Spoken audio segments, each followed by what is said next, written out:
దినవృత్తాంతములు 36వ అధ్యాయంలో మీకు ఒక వ్యక్తి పరిచయం చేయాలని ఆశపడుతూ ఉన్నారు. ఆ వ్యక్తి ఎలాంటి వాడు, ఎక్కడి వాడు అంటే యూదా ప్రజలైనటువంటి వారికి రాజుల పట్టాభిషేకం చేసి తన పితరులు నడిచినటువంటి త్రోవలో లేక మార్గములో వెళుతూ ప్రజలకు న్యాయమైనటువంటి పరిపాలన అందిస్తూ ప్రజలను సంతోషపెట్టడానికి అభిషేకించబడిన వాడు యూదా రాజు. ఆ రాజు పేరు చాలా స్పష్టంగా రాయబడింది. ఎవరంటే ఉజ్జియా. ఉజ్జియా 16 ఏళ్ల వయస్సు గలవాడై తన తండ్రి యొక్క సంరక్షణలో ఉంటూ తన తండ్రికి బదులుగా రాజుల అభిషేకం పొంది వారసత్వాన్ని అనుభవిస్తూ ఉన్నారు. మన సుప్రీంకోర్టులో ఒక తీర్పు ఇచ్చింది. ఏమని తీర్పు వచ్చిందంటే, ఒక తండ్రికి ఎంతమంది అన్నదమ్ములు ఉన్నా, ఎంతమంది అక్క చెల్లెలు ఉన్నా, ఆ తండ్రికి సంబంధించిన ఆస్తి అంతటికి ఆడపడుచులు కూడా హక్కుదారులే. మీ తండ్రి ఆస్తికి నీవు కూడా వాటా ఉంది. వారసత్వపు ఆస్తి, వారసత్వపు పదవులు, వారసత్వపు ఆస్తిని అనుభవించడానికి దేవుడు ఎవరిని జ్ఞాపకం చేసుకున్నాడంటే ఉజ్జియాను జ్ఞాపకం చేసుకున్నాడు. ఎవరికి స్తోత్రం, హల్లెలూయా. ప్రభువుతో ప్రియమైన దేవుని బిడ్డలారా, ఉజ్జియా అంటే అర్థం ఏంటి? యెహోవా నా బలము. ఉజ్జియాలో ఒక బలం ఉన్నది. ఉజ్జియాలో ఒక మంచి బలము, బలశూరుడుగా, బలమైనటువంటి వ్యక్తిగా కనబడుతున్నారు. దానికి కారణం ఏమిటంటే వారి పితరులు అనుసరించిన ధర్మశాస్త్ర సంబంధమైన సాక్ష్యము ఈ ఉజ్జియాకు ఆశీర్వాదకరముగా మారింది. అలనాడు మా తండ్రి గారు చేసిన సేవ, అలనాడు మా తండ్రి గారు చేసిన ప్రార్థన, ఆయన కన్నీళ్లను, ఆయన మోకాలను దేవుడు జ్ఞాపకం చేసుకుని నన్ను ఆశీర్వదించాడు. మా తండ్రి గారు పంటను వేసి వెళ్ళిపోయాడు. ఇప్పుడు నేనేం చేసినంటే కోసుకొని తింటున్నాను. వారసత్వపు ఆస్తి కనబడుతూ ఉంది. ఉజ్జియాకు కూడా వారసత్వపు పదవి వచ్చింది. ఏమిటి అంటే యూదా ప్రజలను పరిపాలించడానికి రాజుగా ఉజ్జియాను వాడు పట్టాభిషేకం పొందాడు. పట్టాభిషేకం చేయబడ్డాడు. ఎందుకు అంటే యెహోవా బలము అతనిలో ఉంది. దేవుని బలము ఒక వ్యక్తిలో ఉంటే, దేవుని బలము ఒక వ్యక్తికి సంభవిస్తే ఆ వ్యక్తి దేవుడు ఎంతైనను దేవుడు దీవిస్తాడు. ఎంత మంచి పదవులు దేవుడు నీకు ఇస్తాడు. కొమ్మూరులో నాకు తెలిసిన కుటుంబం ఒకటి ఉంది. ఆ కుటుంబంలో ఆయన ఉద్యోగం, ఆయన భార్య ఉద్యోగం, ఆయన ముగ్గురు ఆడపిల్లలే. నేను వెళ్ళినప్పుడల్లా ప్రార్థన చేస్తున్నారా అని అడుగుతారు. ప్రార్థన చేస్తున్నారని చెప్తాను. ముగ్గురు ఆడపిల్లలు కూడా డాక్టర్లే. చెప్పండి, ఎందుకు దేవుడు ఆ ఇంట్లో ఆ బిడ్డలకు మంచి భవిష్యత్తు. పెద్ద పాపలో ఎంబీబీఎస్ అయిపోయింది, ఇప్పుడు ఎంఎస్కి వెళ్ళిపోయింది. రెండవ పాప ఎంబీబీఎస్ 3rd year 3వ సంవత్సరం. మూడవ పాప కూడా 2nd year. ముగ్గురు పట్టుదల కలిగి ఎంఎస్లు చేయాలి, స్పెషలిస్ట్ చేయాలని చదువుతున్నారు. ఎందుకు ఇంత ఆశీర్వాదం వారికి ఉంది? జీతాలు ఉన్నంత మాత్రాన్ని చదివించలేరు, డబ్బున్నంత మాత్రాన్ని చదివించలేరు. చదువుకునే వాడికి ధ్యాస ఉండాలి, చదువుకునే వాడికి పట్టుదల ఉండాలి, చదువుకునే వాడికి నేను పైకి వెళ్ళాలి అనే ఆలోచన ఉండాలి. నా సమయము అక్కడ ఇక్కడ పాడు చేయకుండా, అక్కడికి వెళ్ళి ఇక్కడ వెళ్ళి కూర్చోకుండా, అల్లరితో కూడా ఆట పాటలను చేయకుండా చదువు మీద ధ్యాస పెట్టి, చదువు మీద మనస్సు పెట్టి, నేను పెద్దవాడిన తర్వాత నా ఇంట్లో లేనటువంటి లోటు ఏమిటో, నా ఇంట్లో చదువులు లేవు, నా ఇంట్లో ఉద్యోగాలు చేయలేవు, నా ఇంట్లో ఏ వ్యాపారాలు లేవు, నా ఇంట్లో ఏ విధానాలు లేవు, నేను ఉద్యోగం చేసి నాకు ఏదైనా చేసి గొప్పవారి ఉండాలని తప్పన ఆశ, పట్టుదల ఏ కుమారుడికి ఏ కుమార్తె ఉంటుందో అటు వారిని దేవుడు ఆశీర్వదిస్తాడు. కానీ ఉజ్జియాకు వారసత్వం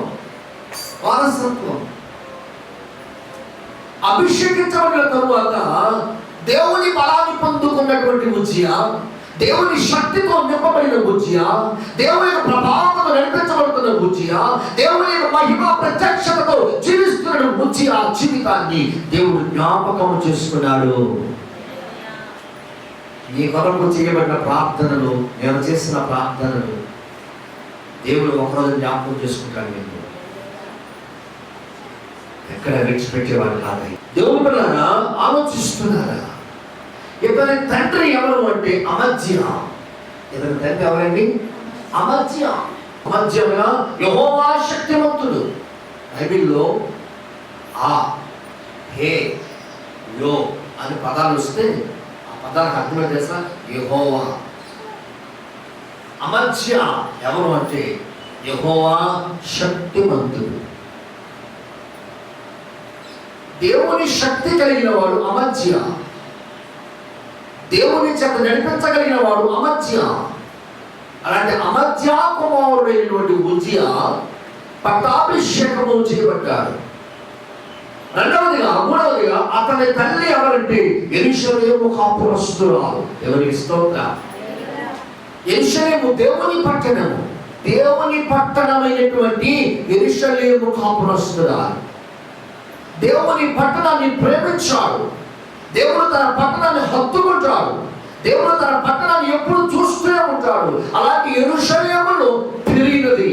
యెరూషలేము విశ్వాస సంబంధమైనది. యెరూషలేము దేవుడు ప్రేమించినది. యెరూషలేము దేవుడు కోరుకున్నది.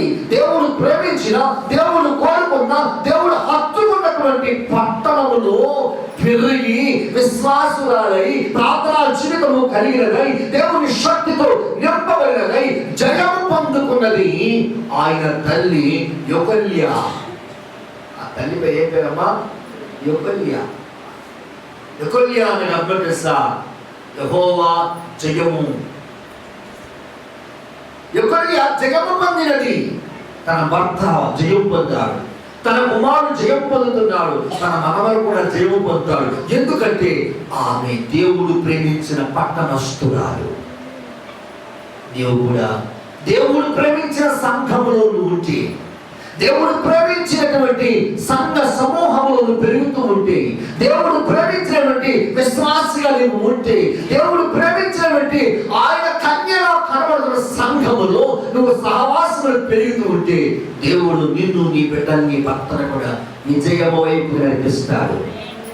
యొకల్యా ప్రార్థన, యొకల్యా విశ్వాసము, యొకల్యా నమ్మకము ఆమె జీవితం ఉన్నది కనుక తన భర్తను, తన బిడ్డను, తన మనవలను కూడా దేవుడు రాజుల్ని చేశాడు. ఈ రోజున నువ్వు నేను కూడా జ్ఞాపకం చేసుకోవాలి. అందుకని ఉజ్జియా యోధా వారికి ఒక గిఫ్ట్ ఇచ్చాడంట. ఏమిటంటే గిఫ్ట్ ఇచ్చాడు. యోధా వారు పోగొట్టుకున్న దానిని మరలా ఉజ్జియా పోరాటం చేసి తిరిగిచ్చాడు. యోధా వారందరూ ప్రేమించారు. యోధా వారికి బహు ఇష్టమైనది, యోధా వారికి బహు విలువైనది. అది ఏమిటో ఒకసారి మనం చూడాలి అని ఆశపడుతూ ఉన్నాం. చదువు చూడండి.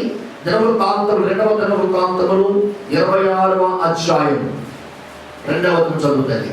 అతడు ఎలతోను కట్టించి రాజుకు తన తండ్రి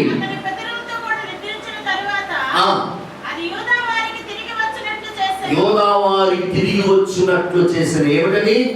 ఎలతో అను పట్టణం. ఎలతో అను పట్టణము శత్రువులు దాన్ని ముట్టడి చేసి, పాడు దెబ్బలుగా చేసి పోగొట్టేశారట. యోధా వారి ప్రాముఖ్యమైన పట్టణము, యోధా వారు కోరుకున్న పట్టణము, యోధా వారు ప్రేమించిన పట్టణము. దేవునికి స్తోత్రం. దేవుడు ఆలోచిస్తున్నారా? అలాంటి పట్టణం అంటే ఎలతు. అని పేరు ఏం పేరంటే ఏలాతు. ఎలతు అను పట్టణాన్ని, పడిపోయిన పట్టణాన్ని, కూలిపోయిన పట్టణాన్ని, దోచుకోబడిన పట్టణాన్ని ఈ యొక్క ఉజ్జియా రాజైన తరువాత మరలా దాన్ని బాగు చేయించి, దానికి పురుగులు కట్టించి, దానికి కావలసినటువంటి నగరానికి కావలసినవన్నీ కట్టించి మరలా తిరిగి యోధా వారికి చేశాడు. ఎవరి స్తోత్రం. హల్లెలూయా, హల్లెలూయా. దేవుడు పిల్లారా, ఏలతు ఎలాతో అన్న మాటలు అర్థం చేస్తా, ఈత చెట్లు తోపు.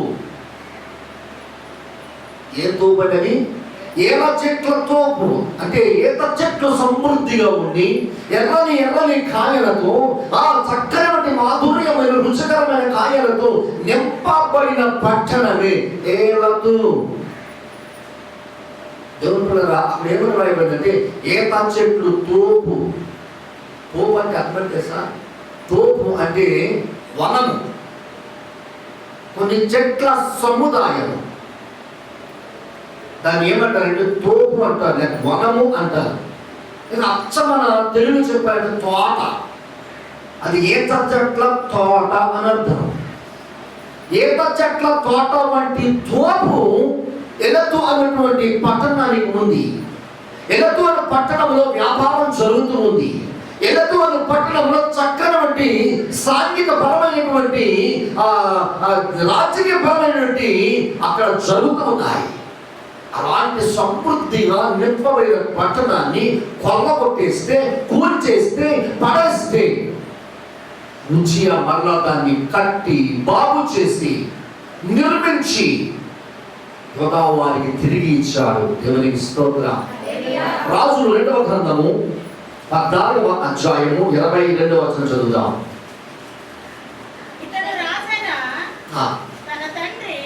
ఇతడు ఉజ్జియా రాజైన తన తండ్రి తన పితరులతో నిద్రించిన తరువాత ఏలతు అను పట్టణమును బాగుగా కట్టించి యోధా వారికి మరలా అప్పగించను. దేవునికి స్తోత్రం. యోధా వారికి మరలా అప్పగించాడు. వారి సాక్ష్యాన్ని మరలా తిరిగి ఇచ్చాడు. వారి బలాన్ని మరలా తిరిగి ఇచ్చాడు. వారి సంతోషాన్ని మరలా తిరిగి ఇచ్చాడు. వారి ఆనందాన్ని మరలా తిరిగి ఇచ్చాడు. దేవుని బలము నీలో నిజముగా ఉంటే, దేవుని యొక్క విజయము పొందాలని ఆసక్తిగా ప్రార్థన జీవితము నీలో ఉంటే, దేవుడు మరలా పాడైపోయిన నీ జీవితాన్ని, కొలగొట్టబడిన నీ జీవితాన్ని, కూలిపోయిన నీ జీవితాన్ని నా యేసయ్య మరలా కట్టడానికి నిన్ను ప్రేమిస్తున్నాడు. ఆయన నిన్ను ప్రేమిస్తున్నాడు. బాధల్లో పడిపోయి, శ్రమలో పడిపోయి, దిక్కు తోచని స్థితిలో ఏలతు పట్టణము అని నీవు కూడా ఉన్నావేమో. నిన్ను బాగు చేయటానికి, నిన్ను మరలా నిలబెట్టడానికి, ఎక్కడైతే అవమానం, ఎక్కడైతే నీకు సిగ్గు, ఎక్కడైతే నీ జీవితానికి కొట్టబడిందో, ఎక్కడైతే నీ జీవితం త్రోసివేయబడిందో, ఎక్కడైతే నీ బ్రతుకు అడగబట్టబడిందో, అదే స్థలంలో దేవుడు నిన్ను విజయముతో నిన్ను నిలబెడతాడట. ఈ రోజున నీ జీవితము నిలవబడాలని ఆశపడితే, నిన్ను కూడా ప్రేమిస్తున్న దేవునికి ఆయన పాదాలు పట్టుకున్నాను. యొకల్యా యెరూషలేములో దేవుని పాదాలు పట్టుకుంది. యొకల్యా యెరూషలేములో దేవుని నగరానికి చెందినది. దేవుని సన్నిధికి వెళ్ళి ప్రార్థన చేసింది, ధూపం వేసింది. ఆమె చేసిన ప్రార్థన యోధా వారికి మేలు కలిగింది. నువ్వు ఈనాడు నీవు కూడా ప్రార్థన చేస్తే, నీ కుటుంబంలో ఏ భారం అయితే ఉందో, నీ ఇంట్లో ఏ బలహీనతలు ఉన్నాయో, నీ ఇంట్లో ఏ శోధన ఉండి నీ ఇల్లంతా కూలిపోయి ఉందో, అన్న నీ యొక్క శరీరం మీద అపవాది దాడి చేస్తున్నారేమో, నీ పిల్లల మీదకి అపవాది దాడి చేస్తున్నారేమో, నీ భార్య మీదకి అపవాది దాడి చేస్తున్నారేమో, అయితే యొకల్యా వలె నీవు కూడా ఏం చేయాలి తెలుసా? ప్రార్థన చేయాలి. దేవుడు మరలా నిన్ను కట్టుకుంటాడు. దేవుడు మరలా నిన్ను కట్టుకుంటాడు. ఈ రోజు నా దేవుడు నిన్ను బాగు చేయాలని ఆశపడుతున్నాడు. రోగముతో నువ్వు అలా కొంటబడ్డావేమో, రోగముతో నీ జీవితము అనగలిగిపోయిందేమో, రోగముతో నీ జీవితము పగిలిపోయిందేమో, లేవలేని స్థితిలోకి వచ్చేస్తావేమో. దేవుడు నీ కొరకు మేలు దాచించాడు. నేను మరలా నిలబెడతాడు. హల్లెలూయా. దేవుడు మరలా నిలబెడతాడు. నీకు నేను మొదటి స్థితి కంటే మరింత ఆశీర్వాదకరంగా దేవుడు నిలబెడతాడు. ఎలా నిలబెడతాడు అంటే, నా పరలోకపు తండ్రి వ్యవసాయకుడా, నా పరలోకపు తండ్రి వ్యవసాయకుడా, నీ తోటలోని ద్రాక్షావల్లితో నన్ను నాటి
ప్రేమించిన మా మంచి యేసయ్య, మా కన్న తండ్రి, మీకు స్తోత్రాలు చెల్లిస్తున్నా. ఈ దినం మాతో ప్రభు మాట్లాడావు, మమ్మల్ని ధైర్యపరచడానికి మాట్లాడావు, మమ్మల్ని ఆశీర్వదించడానికి మాట్లాడావు, మమ్మల్ని ఒకరికి పెట్టేవానికి ఉండినట్లు మాట్లాడావు. ప్రభువా, మాలో ఏ అర్హత ఈనాడు లేకపోతే ఏదైతే పట్టణాన్ని ఉజ్జయ కట్టి యోధావానికి బహుమానంగా తిరిగి ఆడించాడు. ఈ రోజు ప్రభు పరిశుద్ధాత్మ మమ్మల్ని కట్టండి, పరిశుద్ధాత్మ కృంగిన వారందరినీ తిరిగి కట్టండి, పరిశుద్ధాత్మ నలిగిపోయిన వారందరినీ తిరిగి కట్టండి, పరిశుద్ధాత్మ నాన్న వేసారిపోయిన వారందరినీ తిరిగి కట్టండి, పరిశుద్ధాత్మ ఎవరైతే వారి జీవితంలో నష్టపోయారు వారందరినీ తిరిగి కట్టండి, పరిశుద్ధాత్మ ఎవరైతే శరీరానుసారంగా నలగొట్టబడ్డారు వారందరినీ తిరిగి కట్టండి, ఎవరైతే ఆత్మానుసారంగా నలగొట్టబడ్డారు వారందరినీ తిరిగి కట్టండి. ఒక ఏళ్ళకు పట్టణాన్ని యోధావారికి ఎలాగో ఇచ్చారు, మంచి ఆరోగ్యాన్ని మా అందరికి ప్రసాదించండి. మా చుట్టూ కంచె వేయి తండ్రి, మా చుట్టూ అవధూతలను కంచె వేయండియ్యా. మా చుట్టూ అగ్ని పరిశుద్ధాత్మతో కూడిన అగ్ని జ్వాలను కంచె వేయండి ప్రభువా. నీ దర్శనాలతో మా జీవితాన్ని నడిపించండి. ఈ బిడ్డలందరినీ చిత్రంగా అప్పగిస్తూ ఈ బిడ్డలందరి నిమిత్తం నీవు ఆశలు చేసిన ప్రార్థనకు ప్రతిఫలము జవాబును అనుగ్రహించున్నది.